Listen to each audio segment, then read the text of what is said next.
Hey everyone, Josh Merhar here, and today I'm going to show you how to play the Purdie Shuffle, but in 5. That's right, we're going to take the famous Purdie Shuffle, universally loved by all drummers, and we're going to put it into an odd meter. If you're of the opinion that odd meters can't groove, and drummers should only ever play boom bap in 4/4, and that learning odd meters is a waste of time, your opinion is wrong. Get over yourself! Odd meters can groove hard as heck, especially when they're based on one of the grooviest of all grooves. I'm not going to spend too much time breaking down the Purdie Shuffle itself. There are 1,000 other YouTube drummers that break it down in great detail, so check out one of their videos if you're unfamiliar with it. But for reference, I'm thinking of the Purdie Shuffle as presented in that Timeless Drummer World video, where Bernard Purdie is casually talking and gradually building up into the groove, explaining each element as he adds it. In that video, he plays it in a 6-feel, so the backbeat's on count 4. So we got the shuffle pattern on the hi-hats, which is the first and last triplet of each beat. We have a strong backbeat on count 4, and we're going to fill the middle triplet of every beat with a ghost note on the snare. To get the general feel, play the kick on the first and last triplets of beat 1, the last triplet of beat 3, just before the backbeat, and the last triplet of beats 5 and 6. And bark the hi-hats on the last triplet of the first beat to tie it all together. Ultimately, it sounds like this.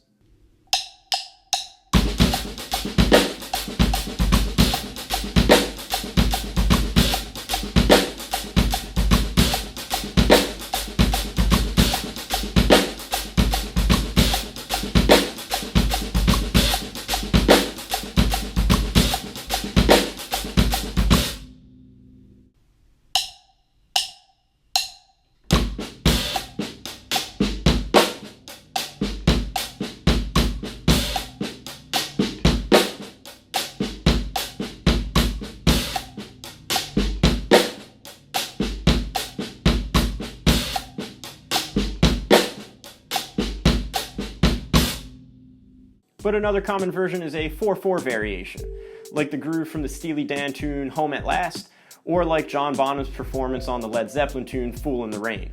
They're both basically the 4/4 versions of the Purdie Shuffle. To get the 4/4 version, just get rid of beats 2 and 5 from the 6-feel. It's got a halftime feel, so the backbeat is now on count 3. I'm not really going to talk through the rest of this since we're just pulling a couple things away from the original groove, but altogether it sounds like this.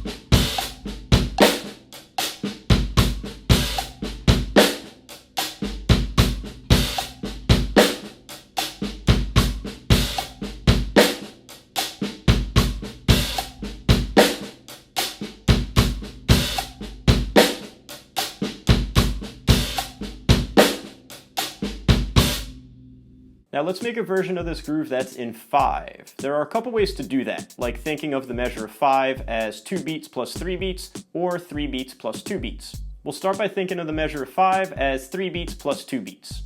So we'll take the front half of the Purdie Shuffle in the 6-feel, and the back half of the 4/4 version and combine them. So the backbeat lands on count 4, and it really just feels like cutting off the last beat of the shuffle in the 6-feel.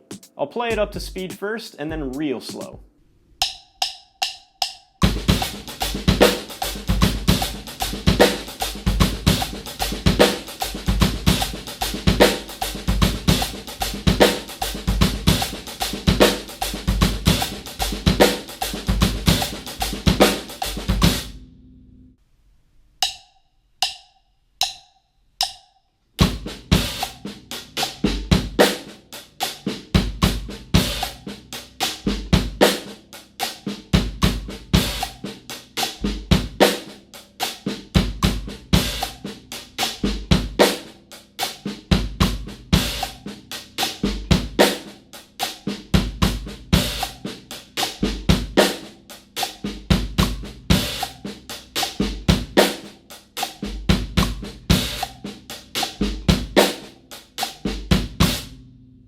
Now let's flip those parts around so the measure of 5 feels like 2 beats plus 3 beats. So now it feels like the first half of the 4/4 version coupled with the back half of the 6 feel.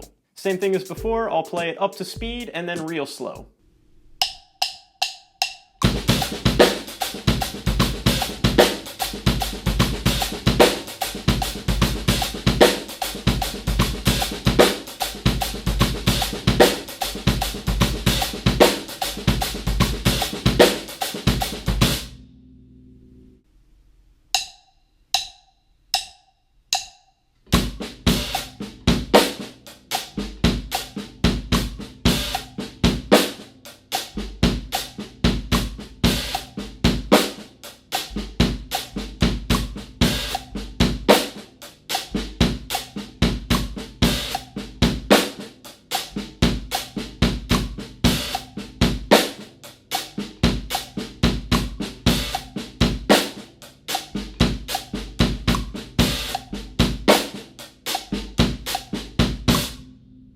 To give the groove a nice little flair, try accenting the middle triplet of the second beat of the 3-beat portion. It helps break up the space a little bit and adds another layer of syncopation. I'll demonstrate first with the 2-beat plus 3-beat version, and then the 3-beat plus 2-beat version.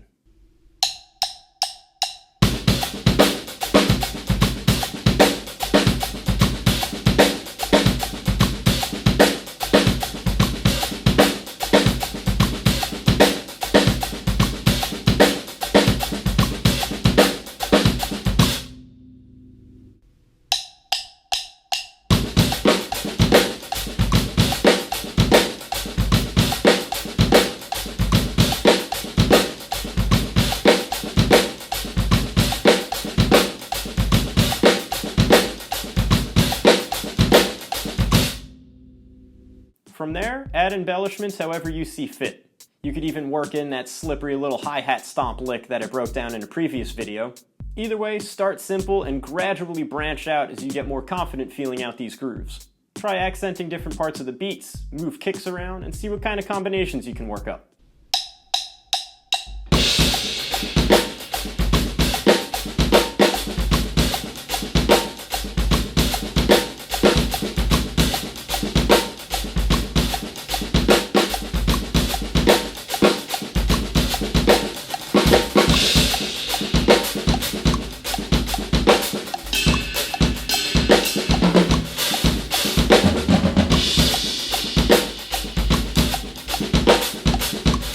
If you like what you saw in this video, check out my Patreon page. Your support grants you access to transcriptions for this video, as well as transcriptions for all my other lesson videos. And follow me on Instagram, @DrumMerhar, to see more videos of my playing. As always, thanks for watching and see you next time.